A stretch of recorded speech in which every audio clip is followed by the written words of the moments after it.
ever be able to go straight, you know? No, it's a serious question. What do you mean, Mr. Shepherd? I live a life that is totally blameless, and Charles and I, for years, have just wondered how you get away saying those terrible things on that wonderful station that brings us John Gambling and all those nice things.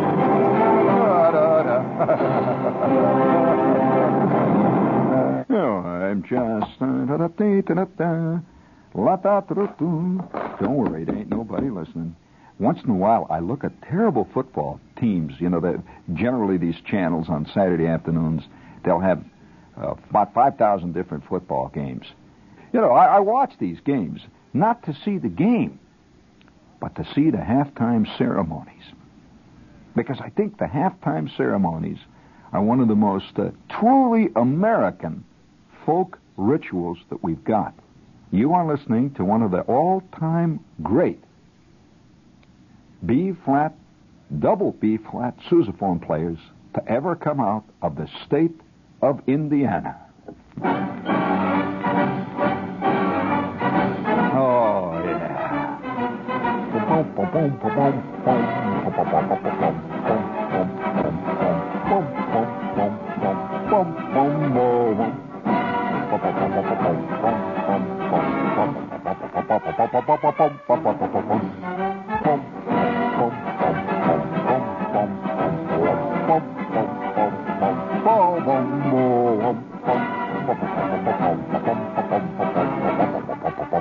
Here we go.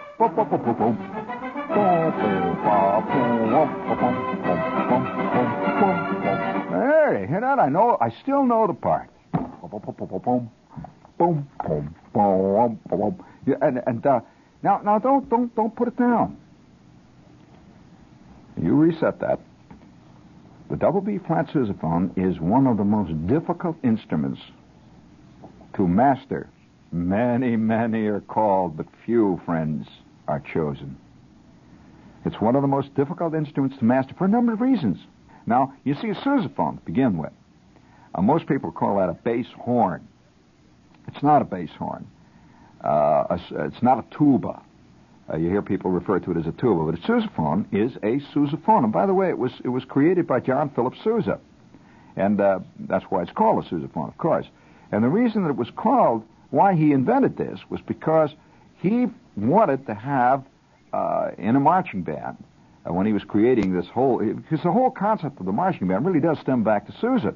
And when he wanted to build a great marching band, he wanted a great marching, which was the Army band, the U.S. Army marching band. He wanted a horn like the tuba, but that could be carried. And so they worked around and they finally designed the sousaphone, which, as you know, is the horn that is carried on the shoulder, the great with the big bell over the top. And a really good sousaphone player is the backbone, generally, of a good marching band. That's what makes it sound good. And if you get a couple of good guys in the front, up front, you get a good drum section and a good sousaphone section. Man, you've got yourself a marching band, and they go cracking into it. But I remember Schwartz. See, Schwartz was also a tuba player, and he made the switch to sousaphone. He was a little bit too little. You see, the point is to play a good sousaphone, you got to be big, because when you're wrestling with a sousaphone, man, when that wind is blowing hard out of the north, and you're trying to play Semper Fidelis, and the wind is blowing in it through, you know, the sousaphone is the only instrument that plays back. It'll actually play you. I mean, if you're not careful, that horn will start blowing you, and the next thing you know, high, thin notes are coming out of your ears. But on this particular day, you know, we'd been working because we were heading for the state championship. Now, we have, you know how they have state marching band contests and championships and all that stuff. Now, there were two parts of the marching band. One part, of course, was playing. What good is a band, you know, if it can march like Billy be damned, but, you know, plays out of left field somewhere. On the other hand, there are a lot of bands that can play great but can't march well. So we started to rehearse usually about June, something like that, right after school was out. rehearsing every couple of days. We'd rehearse out in the hot sun for the big fall season and so on. And once in a while, the band would get an invitation from someplace, to go play in these things. And so when you made the marching band, after having been in the concert band and the orchestra and so on, it was like suddenly getting tapped on the shoulder that you are, you're really the big time, because you had to be able to play and march. And since this was a band that had won a lot of national awards and honors, you had to play well. Well, every night, me and Schwartz and Snuffy Smith and a guy named Hermie Roller, we were the three ace guys in the sousaphone section. We would practice in the band room. Now, you don't just sit down and blow a sousaphone. No, you got to warm the sousaphone up. Did you know that? And furthermore, you got to warm your lip up, because, man, if you don't do that, whoo! I mean, it's like going out and throwing a fastball in a ball game without warming up. You can kill your lip for life. And so we'd sit down and I'd go, boo, doo, doo, doo, doo, doo, doo, doo, doo, doo, doo. And you blow the thing out, get a little, open up a spit valve, and you take your. I used to carry my own mouthpiece. You see, we each had our own mouthpieces and so on. And I used to carry my German silver mouthpiece around in my pocket all the time. And I would carry it there so I would always have it warm. If you ever blow into a cold mouthpiece, friend, that's bad news. And so I'd carry this mouthpiece around in my pocket to keep it warm. And once in a while, when I was sitting in a regular class, like I'm sitting in geometry or something like that, I have this mouthpiece, and I'm just holding it up in my fist, and I'm playing different numbers. I'm running over in my mind different things we played. And you can actually blow a horn, without the horn present. You blow it in your own mind. And so you take this mouth, you're blowing away there, and I'm thinking of the fingering, and I'm blowing the notes, and I'm playing everything. And I'm playing El Capitan, the NC4 March, I'm playing On the Mall, I'm playing Semper Fidelis, I'm playing all of them. See, El Capitan. El Capitan was a very important march for this particular band that I was in, because El Capitan was always the march that we used to make our entrance with. And this was the opening number, our what they call a fanfare number. And we used to come out with, all the brass would come marching forward, see. And we're marching and playing. Have you heard the band doing this? And the drummers are just using muffled sticks, see, so that they don't hear it all over the stadium. And the sticks. We're marching in place, and then the trumpets and the brass, the trombones would all go out in a big fan out on the goal line, and then it would be a moment of silence, and then we had, of course, Stinky Davis. Now, a lot of people don't know the function of a drum major, which is different from a majorette. Now, a majorette, in most cases, is merely a twirler. She also represents a kind of sexual symbol. This is the majorette. But in a crack marching band, a military marching band, there is no such thing as a majorette. This is a drum major. He is the officer in charge. That's really what the major means. He is the officer in charge of this marching band. We would move into this close formation. Like suddenly it's a blot of, if you can imagine, a blot of ink coming together instead of going out. We go zap. We go close together. Right through the goal post we would go. Boom, boom, boom, boom, boom, boom. Now that's El Capitan, the captain.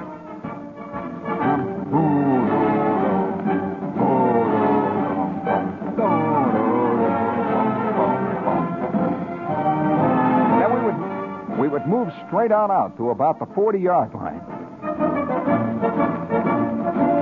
At just about the beat that they're playing it right now.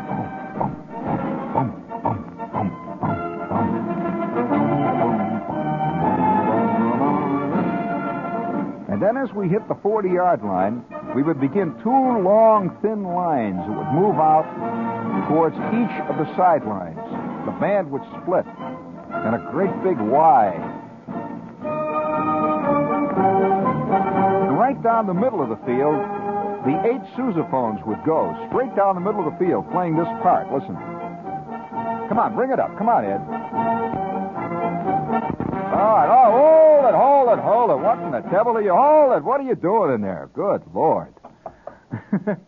Holy smokes, we will be undone by knaves before it's all over. Let's try it again. Got it in there? Okay. And we would march down. Come on, let's go, Ed. Come on. Don't just sit on your thumb. Bring it up. That's it. There we go. And we would split. By the way, that was Ed. Don't blame Herb for that one, gang. Go ahead. And we would split 2 great big hit-up parts.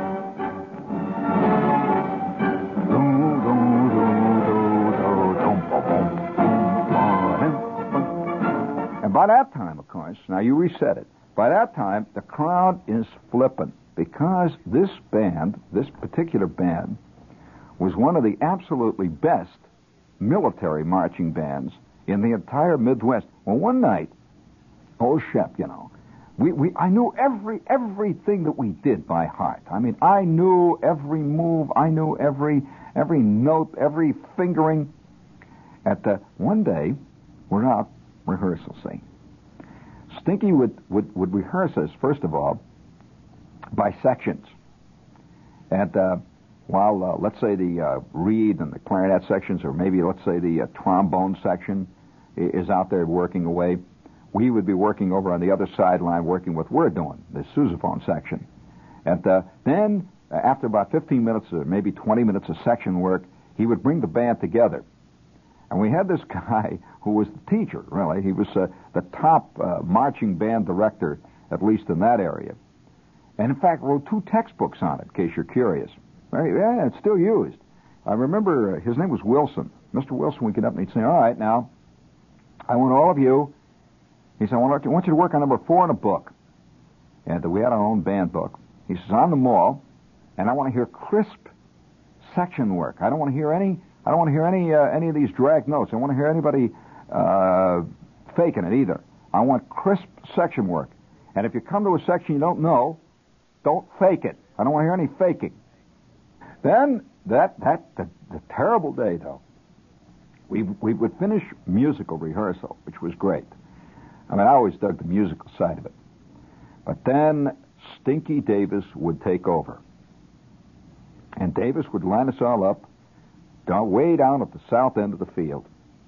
And Davis would start lecturing us. All right, now listen, you guys. You know what happened last week at the George Rogers Clark game. I don't have to tell you. Now listen. I want to see a lot of knees moving. Together. I don't want to see any guts hanging out. Pull in your gut, Schwartz.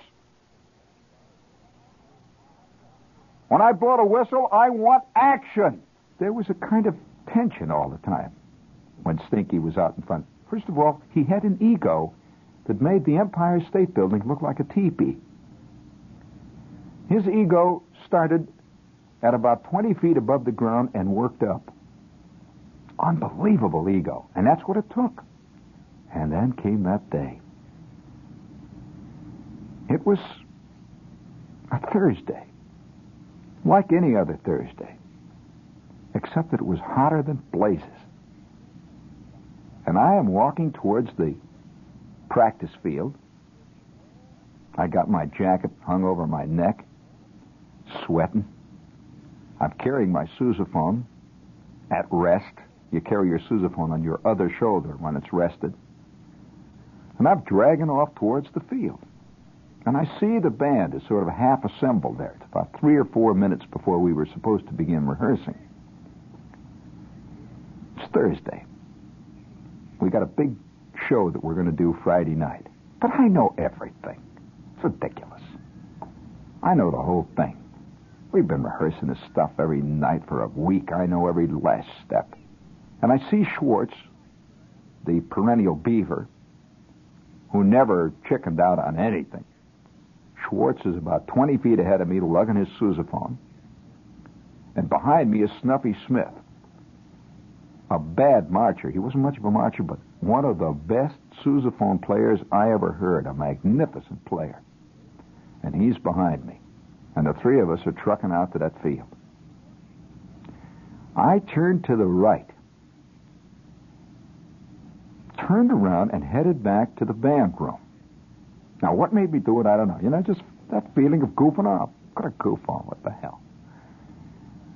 And I slide my sousaphone back into its cabinet and these big wooden racks in the band room. I put my sousaphone back up there and cut across the hall, out the side door, and 5 minutes later, I'm sitting in the Red Rooster, knocking down a cheeseburger and a black cow. And sitting with me is one of the guys who played in the baritone section. He is also knocking down a black cow and a cheeseburger. And off in the distance, we can hear faintly, oh, so faintly, we can hear the band faintly in the distance, so faintly. You can just hear them, see? Just drifting in, see? They're playing away. And here were two absolute top-flight aces from the band knocking down a cheeseburger with a little piccalilli and a little chili sauce, some French fries, and a black cow. And they're knocking themselves out in the hot sunlight. I'm cool on top of it, see?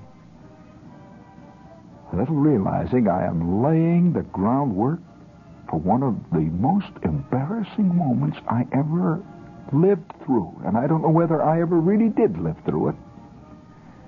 You know, there are people who say that terrible things that happen to us in our lives never truly leave us.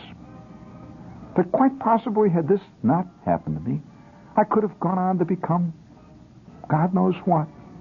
Johnny Carson, Soupy Sales, who knows what great man in this world. And they're out there doing on them all. Listen to them. And I remember looking over across at Pete, this guy that was with me. I said, Pete, it's too hot, the areas, right? And Pete says, yeah. And he's chewing away at his cheeseburger, and I'm chewing away at mine. An old Big John, you know, when you go to school, there's always a guy that runs the local lunchroom. Big John is back there, mopping up the counter, dishing out the cheeseburgers to the guys who were goofing off from algebra class. We could hear the band out there working. It's great, you know, there's nothing more exciting than the illicit. And they're out there in that hot sunlight whistling, you know. I used to hate that whistling bit. You ever tried to play a sousaphone for 3 hours in a hot sun, a spanking wind, and then try to whistle?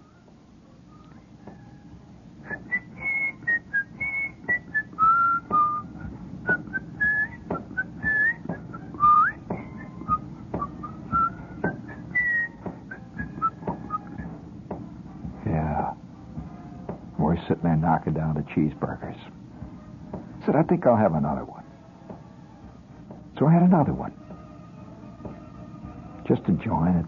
It was kind of cool in there. The air conditioning was going.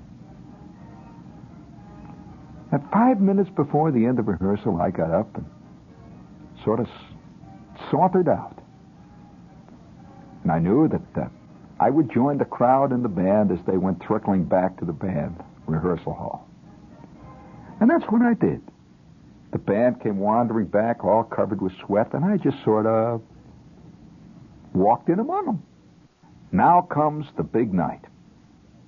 We are standing out in the end zone, ready for the big show. We move on out through El Capitan. Everything's cool and copacetic. We go through the NC4 march. Beautiful. We then knock off on the mall. Right down the line. Shepard is picking up his heels, moving his knees. Shepard is blowing that sousaphone like he's seldom blown it before. We got down into the far end zone. Got that? We counter-marched. We counter-marched again. And Stinky Davis was moving us like some vast machine.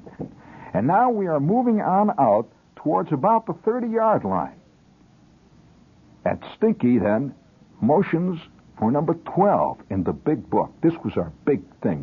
This is the hardest number we had, and it was always one of the big high points of our total show, Semper Fidelis. He gives that little motion, so he put up 2 fingers like that, meaning number 12 in the book, see? And then he goes, tuck, tuck, and we start playing it. Pow! And Shepard rips into that first chorus, saying, "Boy, I'm moving like a shot." Everything's cool and copacetic. You got that, see, up to this point, right? Shepard's moving. Look at him. Up ahead, he sees Singleton, Cousin Clark. This was 2 days before Singleton's last day in a band. We didn't know it at the time. And there goes Dunker, moving on out across, making that beautiful little right turn. And I can see those knees moving all around him. Now, we had a beautiful pinwheel that we did at this point, right at the end of this trumpet. Then we'd go out on a big pinwheel, and we'd spin around, this great pinwheel, and Shepard is spinning out there at the end. Each sousaphone was at the end of one line. Great big 10 tremendous lines moving out. The sousaphones were moving on out. Great big pinwheel. And right in the middle of it all is Stinky Davis. He's at the hub of this thing. And he's watching us. Then he blows 2 quick short blasts. Like that. And boom, we come back together again. Now we're coming back. Shepard's moving. Oh, sharp.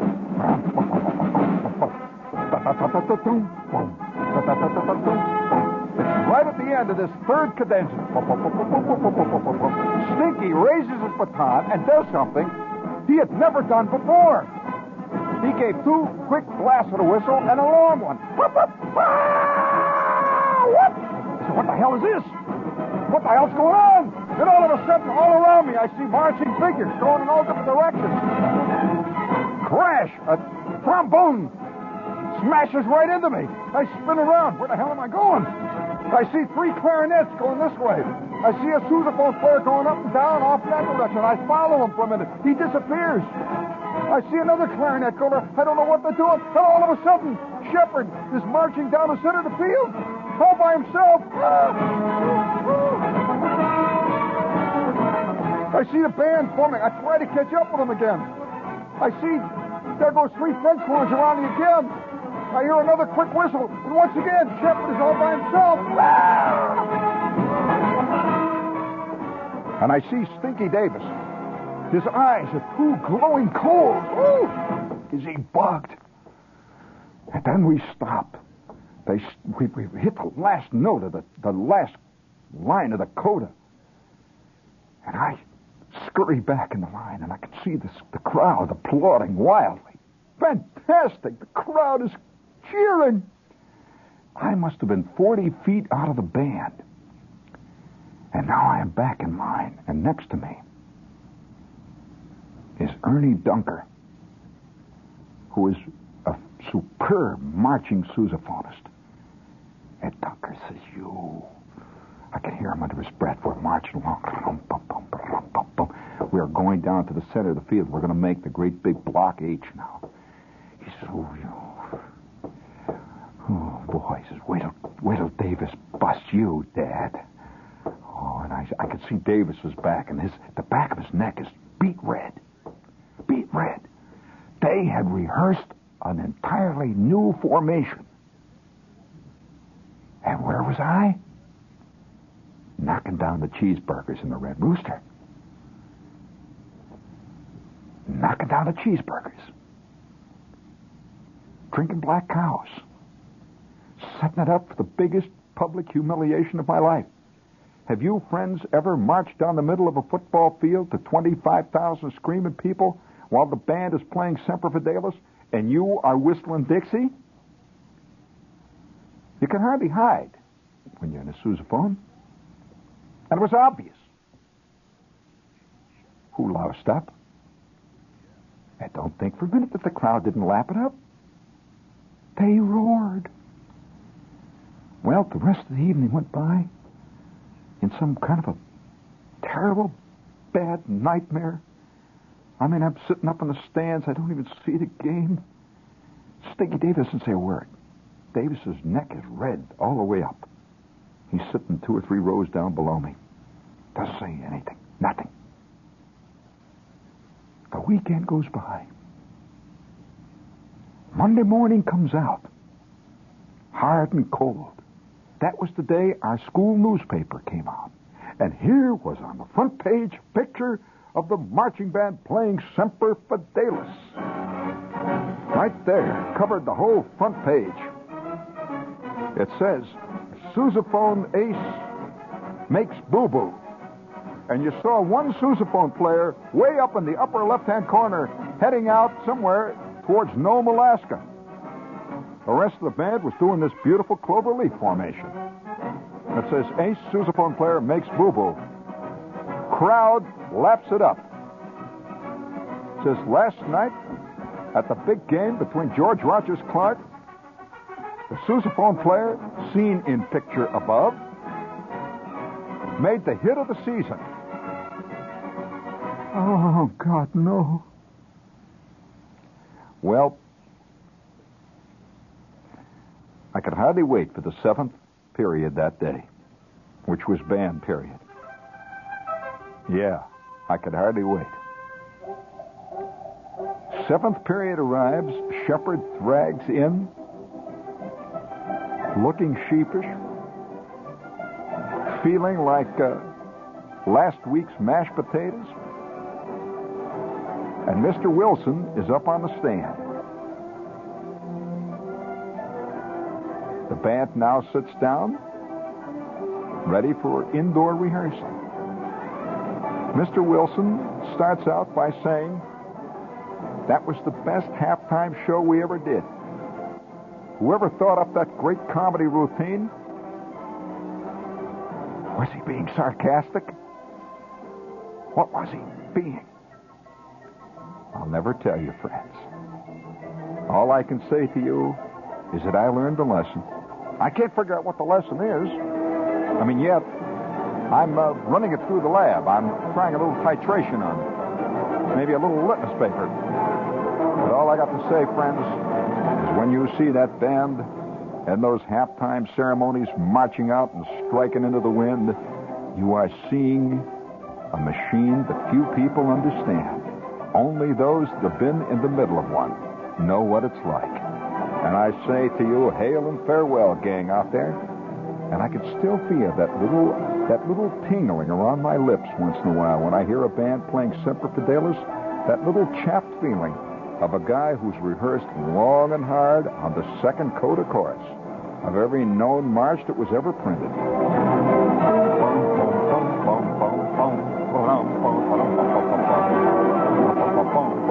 Oh, yeah. Come on, pick up that knees, you guys. Come on, move out, move